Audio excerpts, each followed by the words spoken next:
IDFM 98 de la Bande FM. Bonsoir à toutes et à tous. Un au-delà du miroir. Ce soir, on va parler des mères, MERES, celles qui blessent pour tenter de se libérer de leur emprise ou de leurs emprises pour renaître, si peu qu'on soit mort, mais pour renaître. C'est le titre du livre de Anne-Laure Buffet qui est ici dans les studios. Bonsoir Anne-Laure. Bonsoir Joël. Alors Anne-Laure est thérapeute en consultation individuelle et familiale.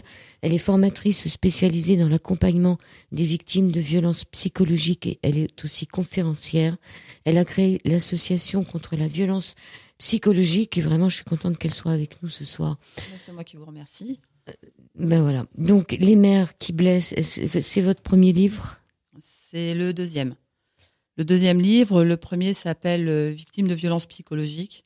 Et là, suite à un certain nombre de consultations où beaucoup de personnes m'ont parlé de relations avec leur mère qui étaient difficiles pour diverses raisons d'ailleurs, j'ai eu envie de leur donner la parole et donc j'ai eu l'envie d'écrire ce livre. Et manifestement, le sujet intéressait beaucoup Erol, donc il a pu sortir en juin dernier. Aux éditions Erol. Critiquer sa mère, c'est un peu tabou, hein. C'est pas bien vu. Ah, c'est pas un peu tabou, c'est tabou. C'est extrêmement compliqué de critiquer sa mère parce qu'en critiquant sa mère, on critique la personne qui nous a mis au monde. Ça veut dire, dans notre inconscient, que si on est en train de critiquer la personne qui nous a mis au monde, d'une certaine manière, on est aussi en train de se critiquer. Donc il y a presque deux aspects à voir. Il y a à la fois le fait de dire ma mère est mauvaise, méchante, mettez les adjectifs que vous voulez derrière. Et donc je dénonce officiellement quelqu'un qui est censé donner la vie, qui est censé aimer, qui est censé être protectrice, qui est censé être dans le don de soi à son enfant. Je suis en train de remettre en cause qui elle est. Et dans le même temps, je suis presque en train de remettre en cause ma propre vie, puisque je suis en train de dire, puisque ma mère est mauvaise, pourquoi est-ce qu'elle m'a mise au monde? Qu'est-ce que je fais là? Qu'est-ce que j'ai à faire sur cette terre? Qu'est-ce que j'ai à apporter aux autres? Est-ce que j'ai un rôle à jouer par rapport à ma mère? Et puis, comme nous descendons forcément de nos parents, que forcément on nous apprend que nous sommes en partie un peu nos parents, c'est quelle part de ma mère j'ai en moi et qu'est-ce que je suis éventuellement en train de reproduire ou comment est-ce que je vais lutter contre elle. Donc il y a des tensions permanentes chez les personnes qui ont le besoin de parler de leur mère et souvent d'en parler de manière assez difficile pour elles. Ouais, c'est difficile, c'est celui qui le dit, c'est celui qui y est, hein, on disait souvent. Et puis on se reproche donc d'être un mauvais enfant et de ne pas avoir pu la rendre bonne si elle était mauvaise, parce qu'on aurait peut-être pu faire quelque chose pour la rendre bonne. On aurait peut-être pu en tout cas la sauver. Et puis, alors déjà la sauver, d'accord, mais la sauver de quoi ? On aurait peut-être pu plus écouter sa mère, plus comprendre sa mère, plus excuser sa mère, plus se remettre dans l'histoire de sa mère qui a oublié, encore une fois, sa propre histoire. On aurait pu être plus gentil, plus à l'écoute, plus présent, plus souriant, plus en fait toutes ces injonctions que la mère faisait porter sur l'enfant et auxquelles l'enfant n'a pas forcément répondu puisque l'enfant est une personne à part entière et peut-être que lorsque sa mère lui disait souris, ou en tout cas lui manifester le besoin d'un sourire. Il n'avait pas l'intention de sourire à ce moment-là. Et déjà, rien que ça, c'est aussi une tension entre l'enfant et l'enfant lui-même, où il se dit, finalement, peut-être que si maman, quand elle me disait « tu pourrais être plus souriant, tu pourrais être plus gentil, ça me rend malheureuse de devoir faire ça », elle avait peut-être raison, ça vient peut-être de moi, je suis sans doute fautif, et de là naît énormément de culpabilité. Alors, il y a une mère toxique, une mère maltraitante ou destructrice, mais est-ce qu'il y a une mère parfaite ? Ah non. Heureusement, il n'y a pas de mère parfaite, ça serait catastrophique. Imaginez qu'on ait une espèce de sainte de vitrail qu'on nous impose comme mère parfaite en disant elle est parfaite. Donc toutes ces autres mères qui voudraient tendre à la perfection auprès de leur enfant seraient obligées de se conformer à un modèle. Je vais vous faire une comparaison qui va peut-être être complètement décalée, effectivement, mais est-ce qu'il y a un gâteau au chocolat parfait ? Il y a des gâteaux au chocolat, il y a de bons gâteaux au chocolat, il y a des gâteaux au chocolat moins bons, il y a des gâteaux au chocolat qui plaisent à tout le monde ou à personne. C'est pas pour autant qu'on trouve le gâteau au chocolat parfait. Il n'y a pas la mère parfaite. Il y a des mères qui sont, pour diverses raisons, plus ou moins conscientes, qui ont plus ou moins la volonté d'être à la fois la maman, c'est-à-dire celle qui va donner la vie, celle qui prend soin, celle qui s'occupe de son enfant, celle qui va lui mettre un certain nombre de cadres et de sécurité pour qu'il puisse s'épanouir, mais en même temps qui sont mères pleinement, dans le sens où leur enfant, elles le reconnaissent comme étant un individu, avec son caractère, avec ses envies, avec ses propres besoins, ses propres goûts, et elles vont l'aider à développer les compétences et les capacités qu'il a. C'est pas la mère parfaite, c'est la mère la plus à même de permettre à son enfant de devenir un jour un adulte, si possible, épanoui. Non, quand on essaye de courir derrière l'image de mère parfaite, on l'a jamais. Et la seule chose que fait cette mère-là, qui est en train de courir derrière la perfection, c'est se tromper. Alors, vous dites que ce livre est dédié aux enfants blessés. Ça, on a tous été plus ou moins blessés. On a plus ou moins tous des mères parfaites ou imparfaites. Vous avez la mère qui nous demande de la remercier pour tout ce qu'elle a fait pour nous. Ça, c'est déjà un cas, ça, la mère qui vous dit après tout ce que j'ai fait pour toi. Oui, c'est très souvent les mères sacrificielles, ouais. Ou en tout cas qui vont montrer tout ce qu'elles font, qui vont dénommer tout ce qu'elles font pour leur enfant, qui semble presque de l'ordre du normal. Pour elles vont le mettre en avant comme étant justement un grand sacrifice, et un sacrifice qui impose à l'enfant de dire merci. Si on prend un exemple, une mère qui va passer du temps au chevet de son enfant parce que son enfant est malade, donc elle doit y consacrer un certain nombre de nuits. Certes, elle ne dort pas. Est-ce qu'il faut pour autant se dire c'est une mère exemplaire, exceptionnelle, et il faut supplier l'enfant de la remercier? Elle a fait ce qu'on attend d'une mère. En principe, dans ce qu'on espère d'une mère, c'est qu'elle ait désiré l'enfant qu'elle va apporter, qu'elle le porte en vivant le mieux possible sa grossesse, en tout cas dans les émotions, que l'arrivée de l'enfant, quelles que soient les conditions de la naissance, soit pour elle un moment de joie, même si c'est compliqué, même si, surtout lorsque le premier enfant arrive dans une famille, il est évident que c'est un bouleversement à tout point de vue, mais qu'elle soit à même d'accueillir cet enfant et de l'accueillir pleinement. Encore une fois, elle accueille une personne qui arrive dans sa vie, elle n'accueille pas un objet qu'elle a décidé d'acheter. Donc elle ne demande pas à cet objet de répondre à ses souhaits. C'est l'enfant qui petit à petit devrait pouvoir nourrir la mère de ce qu'il est lui-même. Et l'autre jour, pendant une consultation, je disais à quelqu'un, finalement, une mère et un enfant devraient presque pouvoir grandir ensemble. C'est-à-dire qu'entre le souhait d'être mère et ce que l'on est en tant que mère, et le souhait de l'enfant qu'on va avoir et ce que va être cet enfant, on s'apprend mutuellement, c'est un partage, c'est une découverte mutuelle et qui se dure sur des années et des années. Mais c'est vrai que en tant que mère, certaines restent dans un schéma où mon enfant doit être ainsi, mon enfant doit être de telle ou telle manière, se comporter de telle ou telle manière, et tout ce que je fais pour lui est tellement merveilleux qu'il doit me remercier. Ces mères-là, déjà, imposent une blessure à l'enfant. Mmh. Alors, il y a aussi la part de on est à la fin du livre, là, mais c'est pas grave, on va pas avancer dans la...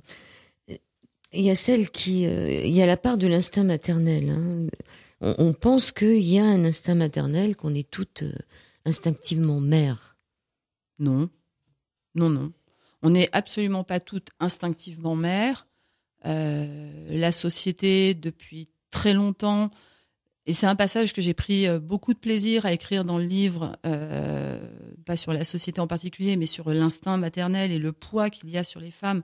La société, pour plein de raisons, nous impose, en tant que femme, d'être un jour mère de 1, 2, X enfants, parce qu'il faut transmettre une histoire, parce qu'il faut transmettre un nom, parce que sinon on n'est pas heureuse. Parce que sinon, il paraît que nous ne serions pas épanouis, parce que c'est presque un devoir vis-à-vis de la famille, vis-à-vis de la société, vis-à-vis de soi-même que d'avoir un enfant. Et aujourd'hui, il y a heureusement de plus en plus de femmes qui osent dire qu'elles ne veulent pas d'enfants, qu'elles n'ont jamais voulu d'enfants, quelles que soient leurs raisons, qui le vivent et qui permettent à d'autres de prendre conscience que on n'est pas obligé, parce qu'on est femme, d'être mère. Et d'ailleurs, c'est vraiment quelque chose qui repose sur les épaules des femmes, parce qu'on n'a jamais dit qu'un homme, pour être un homme accompli, doit être père. Un homme, il est homme. Et puis, il devient père, et tant mieux pour lui, c'est extraordinaire. Une femme, pour qu'elle soit accomplie, il faut qu'elle soit mère. Et cette obligation, elle est terrible, puisque finalement, elle a engendré aussi des drames en imposant à certaines femmes de devenir mères, là où très certainement, pour un grand nombre d'elles, elles n'en avaient pas du tout l'intention. Et comment s'épanouir alors qu'on ne veut pas d'enfants. Et puis il y a toutes les injonctions sociales, c'est dans votre livre aussi. Donc la société serait-elle devenue outrageusement tyrannique avec les mères? Une mère, à distinguer forcément de la femme qu'elle est, qui choisit de travailler, se met en danger. Si elle est encore en âge de procréer, si elle s'investit dans son travail, elle est critiquée puisqu'elle délaisse son enfant. Si elle ne s'investit pas pleinement, elle se met autant en danger puisqu'elle est dilettante. Si elle choisit de ne pas travailler, elle devient une profiteuse, une mère possessive. En somme, on voit pas de solution, quoi. C'est jamais bien. C'est pas la même chose pour les hommes. Ah, pas du tout. Là, les hommes n'ont pas ces injonctions-là qui reposent sur eux. Il a pu y en avoir, c'est vrai, encore une fois, pour des raisons très souvent économiques, de transmission d'entreprise, de société, de non familiale. Oui, mais ça n'a pas du tout eu les mêmes conséquences que pour les femmes. Et effectivement, dans le passage que vous venez de lire, c'est un petit peu ce que je cherche à dire, c'est que c'est encore extrêmement valable aujourd'hui. Ce matin, j'entendais une étude qui montrait que les femmes aujourd'hui sont très souvent pour leur premier enfant plus âgées qu'aux générations précédentes. Pour autant, le nombre d'enfants demeure en moyenne à peu près le même. Mais aujourd'hui, c'est vrai que pourquoi elles sont mères pour la première fois très souvent à 30 ans et pas à 21, 22, 23 ans si ce n'est plus jeune, c'est parce que avant on leur impose et de faire des études et de réussir dans la vie. Et déjà, pour être une femme, il faudrait réussir dans la vie. C'est encore autre chose à définir, mais en même temps, on ne cesse de leur rappeler qu'il y a l'horloge biologique, qu'elles vieillissent, que si on a le premier enfant passé 32, 33, 35 ans, ça va être une catastrophe, que ça va être extrêmement compliqué pour l'enfant. Donc elles sont toujours tiraillées entre les obligations de répondre à leurs désirs, les obligations de faire plaisir à je ne sais qui d'ailleurs, et puis ces obligations de la société. Et j'irais même jusqu'à dire une mère qui n'a qu'un enfant aujourd'hui, on va lui dire que c'est une grosse égoïste parce que finalement elle a fait un enfant pour plaire à la société, se faire plaisir et ne pas s'investir. Si elle en a deux, bon, c'est moyen, elle peut mieux faire, mais ça va à peu près. Si elle en a trois, alors que la société va en déclinant et que le monde économique est terrible, elle ne se rend même pas compte que ces pauvres petits chéris ils vont en souffrir. Et alors si elle en a plus que trois, là... Vous en avez combien ? Moi, j'en ai deux. Moi aussi, on est dans les moyennes. Ça va, on est moyenne. Alors, la part de l'instinct maternel, il faut relire le livre de Banninter sur l'amour en plus. Oui. L'attachement se construit peu à peu. C'est vrai que quand on accouche, au début, on se dit, waouh, le premier, on se dit, waouh, ça va changer la vie. Et puis, c'est vrai qu'après, le petit, il est là, enfin, ou la petite, et qu'il y a un attachement qui se fait. Mais moi, en ce qui me concerne, je sais que le premier jour après la naissance, je me suis demandé si j'avais pas fait une connerie. Mais après, j'ai pu penser. Mais il y a eu un moment où j'ai pas refusé cet enfant, mais quelque part, il y avait comme quelque chose qui me disait que ma vie allait changer. On est d'accord. Et puis ça fait peur. Oui. Entre ce que l'on imagine avant le premier enfant, ce que l'on imagine que ça va être que cet enfant. Et puis quand il est là. Et puis quand il est là, c'est la seconde avant, on est encore enceinte. Enfin, ça se passe pas en une seconde, mais on va dire les quelques heures avant, on est encore enceinte. Et quelques heures après, on a dans les bras, sur le ventre, contre le sein ou dans un berceau près de nous, un être vivant qui est là pour, on lui souhaite le plus longtemps possible et qui, pendant très longtemps, dépend entièrement de nous. Donc, tout ce que nous sommes va faire tout ce que va être cet enfant. Et c'est vrai que pour énormément de femmes, et d'ailleurs, j'apprécie beaucoup que vous disiez que vous vous êtes dit à la naissance de votre premier enfant, waouh, qu'est-ce que j'ai fait ? Parce que il faut oser le dire. Ouais. On devrait, ça c'est encore une injonction, on devrait être extrêmement heureuse d'avoir mis au monde un enfant. Bien pour certaines, c'est pas un extrêmement magistralement grand moment de bonheur, et je fais exprès de mettre dans le superlatif. C'est quelque chose qui devient tout d'un coup très compliqué, très compliqué. Ça dure pas longtemps, hein, parce que finalement, cette fibre maternelle, elle se fait à ce moment-là, ou elle se fait pas pour d'autres, hein, j'en sais rien. On va parler maintenant il n'y a pas que la mère qui est responsable de ces enfants qui sont en souffrance. Il y a aussi tous les adultes qui voient et qui ne disent rien. Oh oui. Oh oui, alors là, déjà justement par rapport au titre du livre, et je vais me permettre d'en parler pendant quelques secondes. Donc le livre s'appelle Les mères qui blessent. Et pour certains, le livre a été, avant même d'ailleurs qu'il soit publié, il était déjà critiqué, puisqu'il était montré du doigt comme étant un livre de plus qui accuse les mères, qui forcément veut stigmatiser les femmes et les mères comme étant des monstres, etc. Alors j'ai un peu envie de dire à toutes ces personnes-là, critiquez-moi autant que vous voulez, critiquez le livre autant que vous voulez. Ça n'est pas, enfin c'est parfaitement normal. Personne n'est obligé de penser comme moi. En revanche, avant de critiquer, lisez-le, parce que justement dans le livre, je parle de toutes ces mères qui ont une problématique à résoudre, mais qui vont se retrouver de mauvaises mères pour leurs enfants, mais je parle aussi de toutes ces mères qui, parce qu'il y a les injonctions qu'on vient d'évoquer, mais il y a aussi des situations familiales qui sont extrêmement complexes et qui se retrouvent seules à devoir lutter contre ces situations familiales, avec une famille, un entourage, des proches qui voient ou ne voient pas ou ne veulent pas voir, qui n'interviennent pas, qui ne disent rien, et qui petit à petit ne savent plus être mères. Et quand je dis qu'elles ne savent plus, c'est que quoi qu'elles fassent, quoi qu'elles disent, quoi qu'elles pensent, quoi qu'elles agissent avec leur enfant, elles se remettent tellement en cause parce qu'elles sont déjà tellement remises en cause par l'entourage qu'elles n'ont plus du tout de possibilité de créer un réel lien tel qu'elles le voudraient avec leur enfant. Elles sont vraiment montrées du doigt. Et encore une fois, dans ce livre, j'ai vraiment voulu dire, il y a des mères qui blessent, il y en a bien évidemment, sinon pourquoi faire un livre dessus ?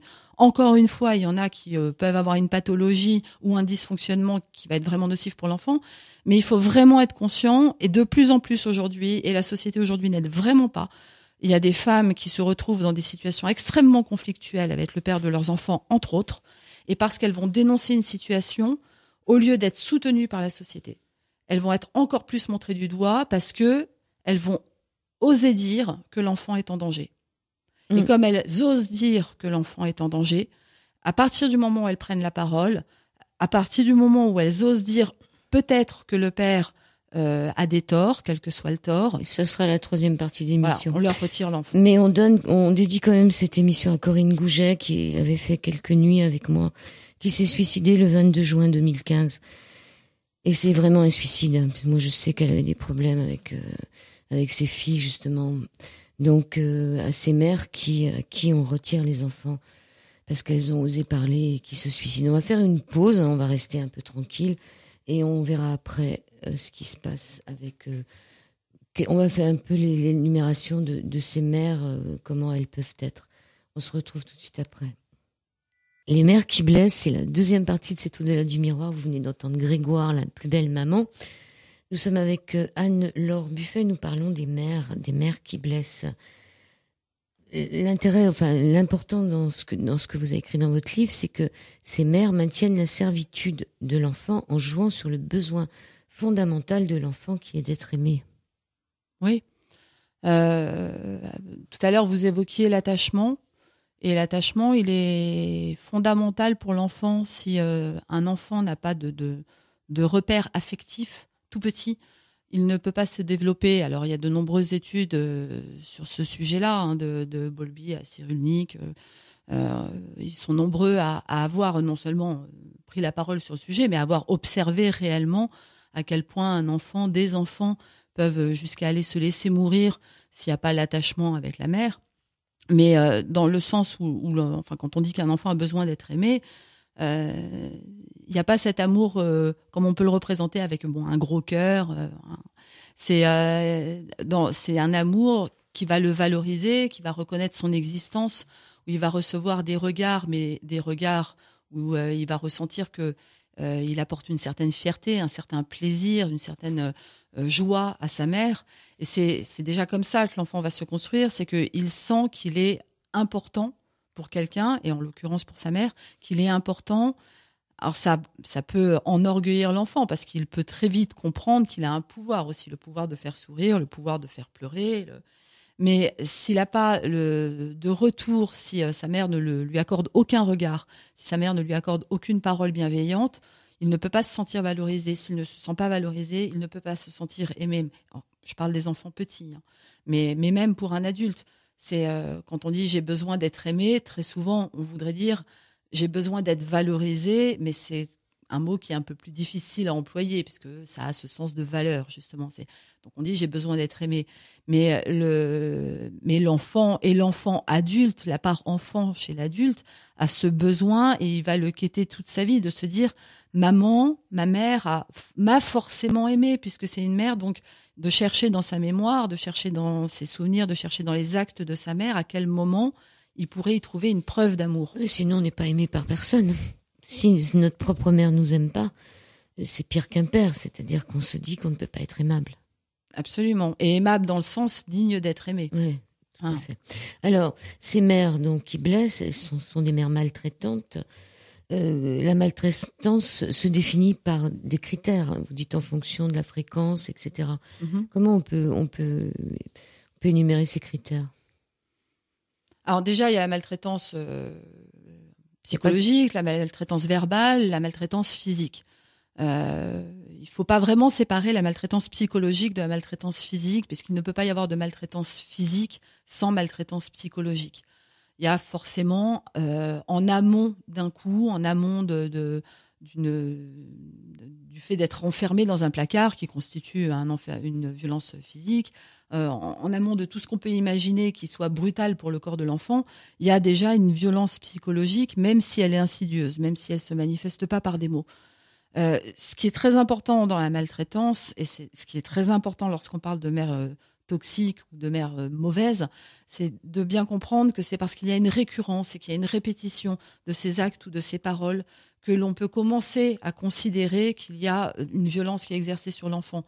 Encore une fois, pour vous, moi, nous toutes qui sommes mères ou qui avons le désir de l'être, même si on parle d'éviter la violence éducative ordinaire aujourd'hui, même si on nous invite à être le plus bienveillant possible à l'écoute de nos enfants, je mets au défi n'importe quelle mère d'arriver chaque jour que Dieu fait, donc 365 jours par an, on va dire jusqu'aux 18 ans de son enfant, à ne jamais s'énerver, à ne jamais avoir envie de lui dire « t'es nul » ou « tu me casses les pieds » ou « sors, je veux plus te voir ». C'est évident qu'à un moment, cette phrase peut sortir parce que nous sommes tous des êtres humains. C'est pas parce qu'un jour, on va dire à notre enfant, là, tu sors, je veux plus te voir, qu'on est une mauvaise mère. Parce qu'être mauvaise mère, c'est le dire, mais c'est le répéter, c'est être incapable de se rendre compte de l'effet que ça va avoir sur l'enfant, c'est jamais se remettre en cause, ne pas accepter d'être mise en cause par l'enfant ou par un proche. C'est quand même il y a plusieurs éléments qui permettent de dire qu'il y a une toxicité dans le comportement maternel, bien au-delà d'une simple phrase qu'on va constater. On va énumérer un peu les mères qui blessent. Il y a la perfectionniste. Ah, elle est géniale, la perfectionniste.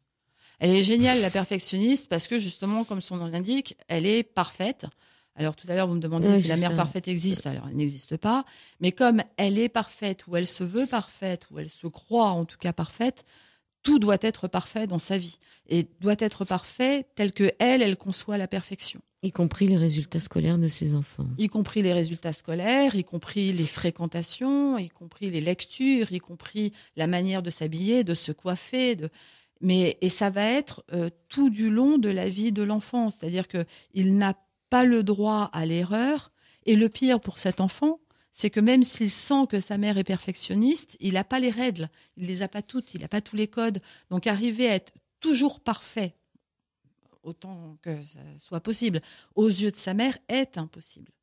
La mère perfectionniste, elle a déjà condamné son enfant, puisque l'enfant est par nature imparfait, c'est un être humain. Alors l'immature, dans l'immature, il est intéressant de noter qu'en 1812, lorsque les frères Grimm écrivent le conte de la mère de Blanche-Neige, c'est pas la belle-mère. Non, c'est la mère. C'est la mère. En fait, le conte de Blanche-Neige, comme beaucoup d'autres, sont des contes qui étaient d'abord oraux, que les frères Grimm, Perrault, d'autres ont repris, ont écrit.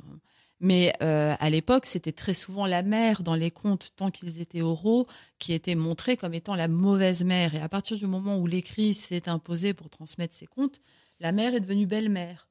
ce qui est assez significatif tout de même, c'est tout d'un coup, on ne parle plus de la mère. La mère, on la remet à une place où elle doit être gentille, aimable et aimante. Et la belle-mère, la marâtre, va se retrouver affublée de tous les pires défauts et les pires caractères de la terre. Mais on touche pas à la mère. Mais on ne touche pas à la mère. Alors, après, je ne sais pas si les frères Grimm avaient un problème avec leur propre mère. Je ne vais pas aller jusque-là dans mes hypothèses. Mais ils ne sont pas les seuls à avoir transformé l'image de cette mère en belle-mère. Et c'est quand même assez intéressant de se dire, on a tout d'un coup presque déifié dans les contes, puisque la mère devient un fantasme, elle est souvent absente, on la déifie d'une certaine manière. Et c'est la nouvelle venue qui forcément va être méchante, va vouloir tuer, détruire. Alors, ce qui est intéressant dans les livres de chez Erol, c'est que il y a vous qui écrivez, puis il y a des exemples. Et dans La mère perfectionniste, il y a une femme qui vous raconte sa vie, et elle vous dit ça n'a pas toujours été facile, mais c'est mon devoir. C'est sa mère qui disait ça sans arrêt. Quand on lui disait Monique, comment fais-tu, jamais à ta place, etc. C'est-à-dire que c'est une mère qui donne l'impression de tout faire parfaitement. Et elle dit, celle qui vous raconte ça, si nous, ces enfants, nous étions là, elle rajoutait de longs soupirs et des coups d'œil en coin, nous désignant. Et nous allions nous cacher dans nos chambres, honteux de lui donner tant de mal, rien que d'y penser, j'ai les poils qui se hérissent. C'est-à-dire que les gosses, elle les rendait honteux finalement d'avoir tant de travail à faire avec eux, qui leur donnait tant de travail. Et sans jamais leur dire. Elle l'a jamais été... Elle leur disait pas, mais elle le disait devant eux. Elle le disait devant les autres, ouais. Et elle le faisait comprendre justement avec des soupirs ou avec des haussements d'épaules ou les yeux levés au ciel. Et c'est bien. Et en plus, pour les enfants, c'était terrible parce que justement, elle ne disait rien de vraiment critique, mais il y avait toutes ces attitudes qu'elle avait avec eux et où ils étaient obligés de se dire, mais finalement, elle dit que ça va, mais en même temps, elle a l'air épuisée. Elle dit qu'elle est épuisée. Puis, dès qu'on fait quelque chose, elle soupire. Donc, c'est bien, encore une fois, c'est bien nous, les enfants, qui lui faisons du tort, puisque elle est même tellement gentille qu'elle ne se plaint pas. Mais on lui fait du tort. Alors, il y a la mère immature, c'est important, celle qui n'est pas mature, celle qui s'aime bien enceinte ou pouponnant, oui. Qui s'adore dans ce rôle-là, mais qui n'est pas trop faite après pour voir les enfants grandir. C'est un peu la mère, justement, qui rêve. Alors, j'allais dire, c'est presque la jeune fille qui va à la fois rêver de son mariage et d'être maman. Elle a presque une bande dessinée sous les yeux. Donc, le jour du mariage, la robe blanche, on va aller jusqu'à rajouter les dragées. Et puis, bien sûr, alors, dans ces images, d'ailleurs, le père est très souvent absent. Hein, c'est elle qui prend la place. Il y a elle enceinte, il y a elle à l'hôpital avec un aéropage de gens qui viennent la féliciter parce qu'elle vient de mettre au monde un enfant. Il y a elle poussant la poussette, il y a elle allant au jardin pour pouponner avec ses amis et tout le monde s'extasie devant l'enfant qui vient de naître. Mais c'est une poupée. Elle s'est offert une poupée et cette poupée, c'est bien dommage pour cette mère et pour la poupée aussi, elle va grandir. Et lorsque la mère s'aperçoit que la poupée, elle ne peut plus l'habiller, elle ne peut plus la poser dans le berceau, elle ne peut plus faire les mêmes choses puisqu'elle a 3, 4, 5, 10 ans, elle rentre en conflit. À moins qu'il devienne un enfant caniche. L'enfant, ah oui. Il y a l'enfant caniche aussi. L'enfant caniche. L'enfant caniche, c'est une expression que je retiens d'une personne qui me parlait de sa mère. Et qui me l'a dit comme ça. Il m'a dit, moi, pour maman, j'étais son caniche, j'étais bien propre, bien coiffée, bien peignée, assis par terre à côté d'elle, ou parfois avec un peu de chance sur le canapé, mais tel un caniche. Les amis de maman s'extasiaient. Moi, je ne devais pas bouger. Et, voilà. Oh, comme il est beau, ce petit. Exactement. Alors, et la mère narcissique, qui est très actrice, elle n'est pas mère, mais elle a un enfant. Elle possède. Elle a, ouais. Elle possède un enfant. La mère narcissique, avant d'être mère, c'est une personne narcissique. Et quand vous dites elle a un enfant, c'est exactement ça. Elle a un enfant parce que ça contribue dans son esprit à justifier sa valorisation aux yeux des autres. Elle est tellement, c'est quelqu'un qui est tellement formidable ou remarquable qu'elle a un enfant et qu'elle va le formater pour pouvoir être félicité par l'entourage et l'entourage plus éloigné. Mais tout lui est dû. La mère narcissique ne souffre pas la discussion, ne souffre pas la remise en cause, ne souffre pas qu'on s'intéresse à quelqu'un d'autre ou à autre chose qu'elle ou à ce qu'elle impose. Et la mère narcissique, elle fait partie des mères qui commencent à être vraiment violentes, plus que la mère possessive, la mère protectrice, la mère immature. Il y a possibilité, à un moment, il y a l'espoir en tout cas qu'on pourra leur parler, qu'elles vont pouvoir voir les choses autrement. Il y a l'espoir, d'une certaine manière, de les faire grandir et mûrir. La mère narcissique, le narcissisme, c'est une pathologie psychiatrique. La mère narcissique ne peut pas évoluer. La possessive, on revient un peu dessus. Il y a le syndrome du nid vide. Oui. Parlez-en, parce que ça, je connaissais pas cette... Alors, le syndrome du nid vide, il n'est pas particulièrement attaché à la mère possessive. C'est tout comme beaucoup de femmes, lorsqu'elles deviennent mères, après la naissance, peuvent avoir une sorte d'état dépressif à traverser parce qu'il y a le bouleversement hormonal, il y a tous les changements de la vie et que c'est extrêmement compliqué pour elle à gérer. Le syndrome du nid vide, c'est passé de cet état de mère où on était avec 1, 2, autant d'enfants qu'on en a eu à la maison, et un jour, le dernier de tous ces enfants part. Et donc, la chambre de l'enfant est vide, le lit est vide. Et ça confronte la mère à une réalité, c'est qu'elle a vieilli, ce qui n'est pas facile à accepter. Et en plus, si elle est seule, qu'elle est seule. Et qu'elle est seule, ou qu'elle est seule en couple, mais qu'il n'y aura plus l'enfant d'une certaine manière pour faire tampon. Mais c'est pas pour autant que c'est une mère possessive. C'est un syndrome qu'on retrouve chez beaucoup de personnes où il n'y a pas du tout de manifestation de violence par rapport à leurs enfants, mais c'est simplement l'idée que du jour au lendemain, pour le coup, l'enfant part. Il y a le besoin de s'habituer à cette nouvelle situation, le besoin de ne plus être demandé systématiquement par l'enfant qui appelle sa mère, et de comprendre que notre enfant a grandi et ce qu'on a espéré, c'est-à-dire qu'un jour il prenne son envol, c'est arrivé. C'est parti. Le syndrome du nid vide chez la mère possessive, elle le vit même quand l'enfant est là. C'est-à-dire que de toute façon, elle est tellement possessive que si l'enfant est à plus de 5 mètres, elle est déjà dans une espèce de dépression. On arrive sur la mère fusionnelle. Ouais. C'est plus que la mère possessive. C'est beaucoup plus que la mère possessive. La mère fusionnelle, la mère possessive, un peu comme la mère narcissique, elle a un enfant, elle possède un enfant. La mère fusionnelle, elle ne possède pas un enfant. Voilà, elle a une sorte d'excroissance qui a l'étrange idée de vouloir vivre par elle-même, puisque c'est un enfant. Mais elle a une sorte d'excroissance qu'elle ne supporte pas d'imaginer loin d'elle. Alors elle va le manifester par de l'inquiétude surexagérée, elle va le manifester par une dépendance où elle fait naître la dépendance chez l'enfant systématiquement. Il ne peut rien faire seul, il est convaincu de ne rien pouvoir faire seul. Elle va le faire naître aussi par une conviction qui va naître chez l'enfant, qui est que s'il s'éloigne de sa mère, sa mère va être malheureuse. J'entends beaucoup de jeunes gens entre 20 et 25 ans qui sont donc tout à fait à l'âge de partir de chez eux. Et qui n'osent pas. Et qui n'osent pas, et qui me disent « Non, mais je peux quand même pas faire ça à maman. » Et à juste ce Marc-là qui s'est vu disparaître dans cette relation, c'est un exemple dans votre livre. Lui, il a décidé de rompre avec sa mère. Et il dit qu'à un moment, ils étaient en voiture, elle et lui, et ils parlaient ensemble d'un sujet, celui de la concession mortuaire, car son père était décédé peu de temps avant, et à un feu rouge, d'une voix froide, sa mère lui a dit « Nous mourrons ensemble ».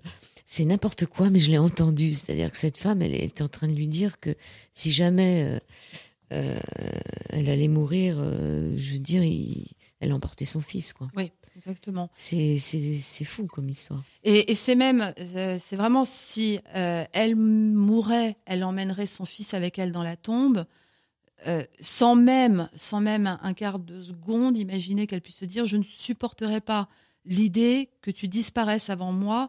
Là, j'en mourrais. C'était même pas ça. C'est tu ne me survivras pas. C'est bon. Alors. Il y a la confusion des générations aussi, ces mères qui veulent pas voir grandir leurs filles. Ah ben non. Non. Et qui sont presque incestuelles, c'est-à-dire qui le sont même. Dans ce cas de figure, elles le sont souvent.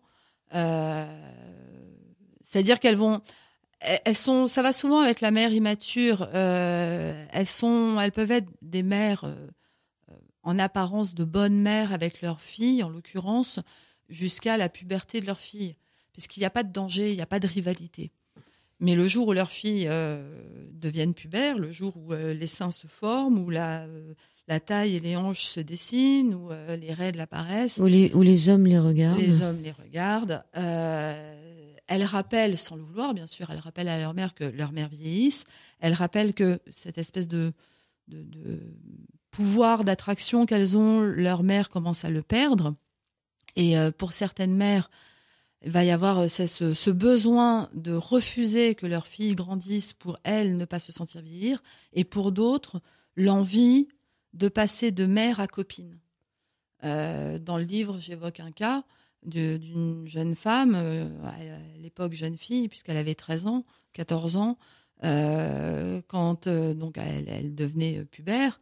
Et sa mère lui a dit à ce moment-là, bon écoute, c'est très bien de m'appeler maman, mais maintenant que t'es grande, c'est plus la peine de m'appeler maman, on va être copine, tu m'appelleras par mon prénom, et je passerai sur les détails sordides, puisque en gros tout ce qui appartient à la vie d'une femme, dans son intimité, la mère l'a partagé avec sa fille.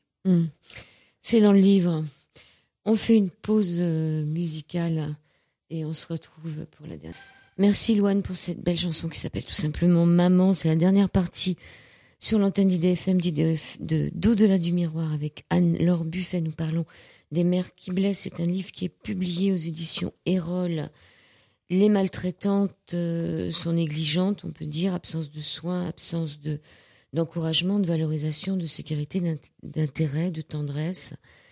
Tout ça, c'est comme ça. Il y a la mère tyrannique qui est un peu sadique. Je ne sais pas si on aura le temps de l'aborder. Je voudrais que vous parliez du syndrome de Munchausen, comment on dit ? Syndrome de Munchausen par procuration. Oui. Alors, c'est le syndrome de Munchausen par procuration. On rentre dans une catégorie de mère extrêmement particulière. Il y a une vraie pathologie chez la mère. Pourquoi Munchausen par procuration ? Parce que tel le baron de Munchausen, la mère va inventer quelque chose et elle le fait porter à son enfant.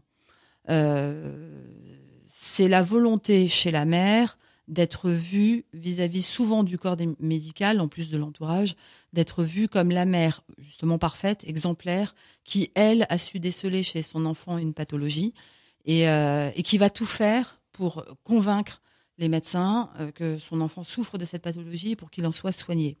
Ce sont des mères qui sont extrêmement manipulatrices, qui sont extrêmement douées pour falsifier des résultats, pour falsifier des ordonnances, pour falsifier des examens médicaux, pour avoir le discours qui va arriver à convaincre les médecins, pour changer de médecin jusqu'à trouver le médecin qui va finir par les croire. Qui t'a donné des coups à l'enfant pour qu'elle se plaigne de là où elle doit avoir mal ? Alors le cas dont je parle dans ce livre, c'est le cas d'une jeune femme qui s'appelle Delphine Pacro, qui a écrit un livre sur son histoire. Sa mère était atteinte du syndrome de Munchausen par procuration, et sa mère a décidé que sa fille avait un problème rénal très important. Elle a réussi à obtenir ce qu'elle voulait, c'est-à-dire que sa fille soit prise en charge par l'équipe médicale après un certain nombre de temps, et on a retiré un rein à la fille alors qu'elle avait 8 ans. Et quand vous parlez de coups, c'est que la mère donnait des coups dans le rein à sa fille juste avant qu'elle voie le médecin, en lui disant « tu montreras bien au médecin que tu as mal là », donc elle la cognait. Mais c'est de la folie, enfin, c'est des mères qui sont... Là, il y a vraiment des pathologies. Oui, là, il y a une vraie pathologie. Et avec la petite fille qui lui disait mais maman, pourquoi est-ce que tu me fais ça ? Et la mère qui lui disait mais c'est pour ton bien, c'est parce que tu as vraiment quelque chose. Et ça a été extrêmement compliqué. Et les médecins ont réagi lorsque la mère, non contente d'avoir réussi à obtenir l'ablation d'un rein, a tenté de faire en sorte que le deuxième rein soit retiré.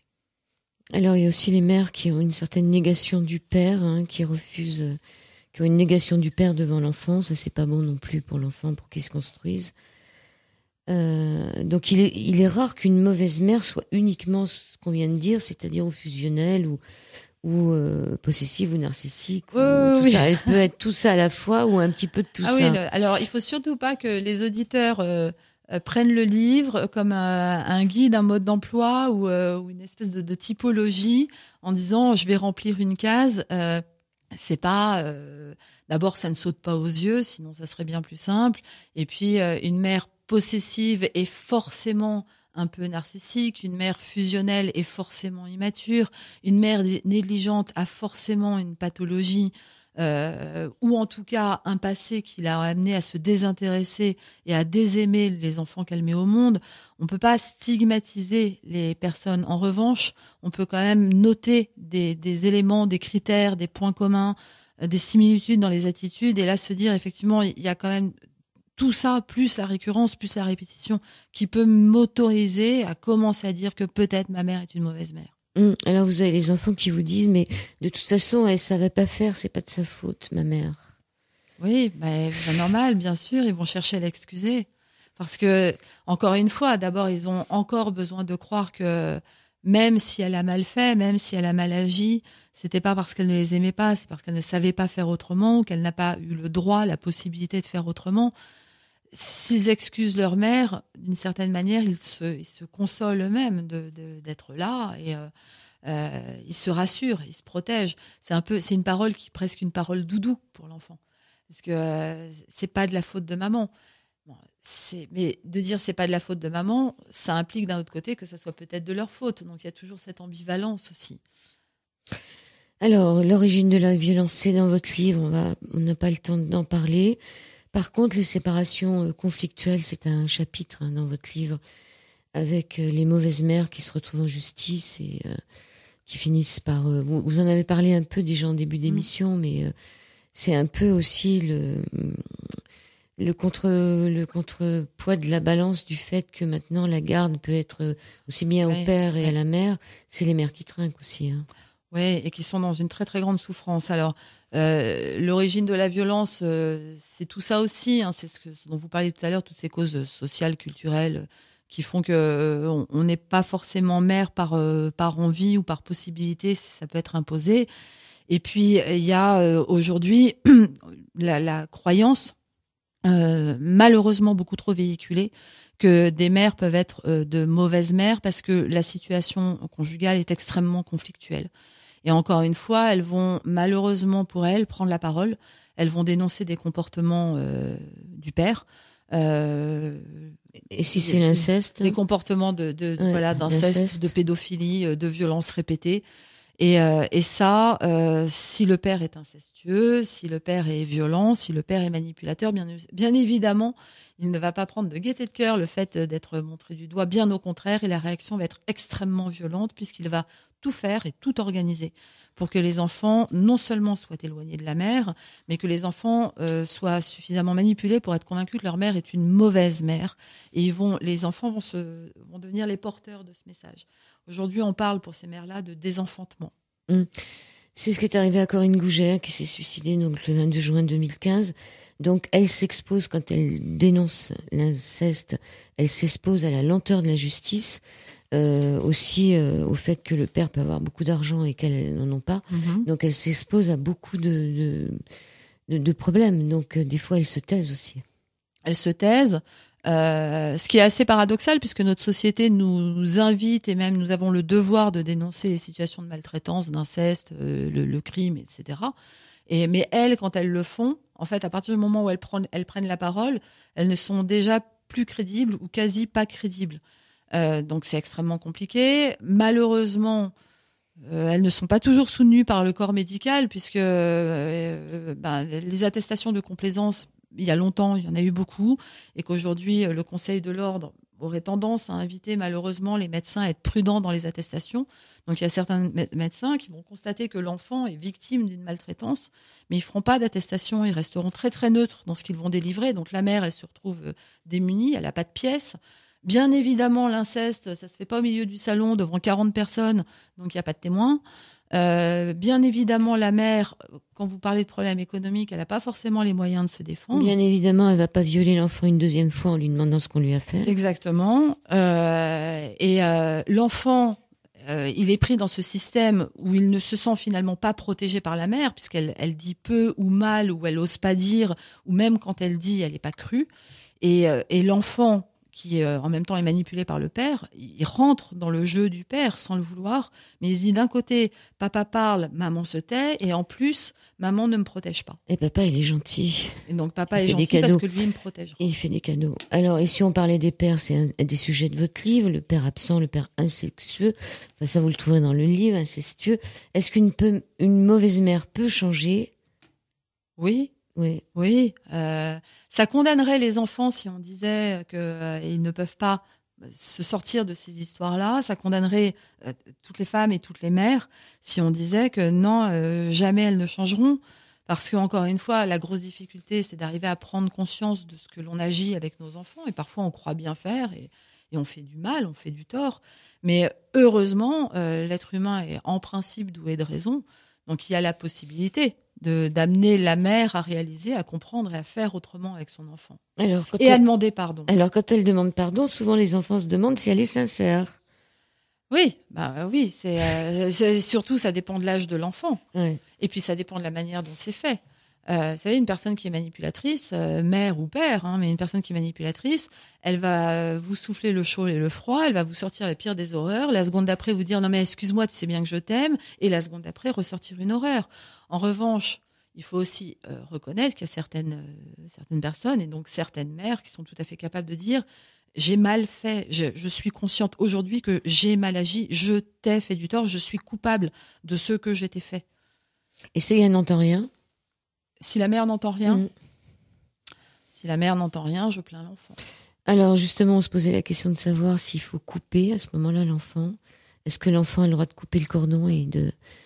Oui, il a bien sûr le droit de couper le cordon. C'est difficile. Hein. Mais sur cette question-là, il n'y a pas de règle ni générale, ni à imposer à qui que ce soit.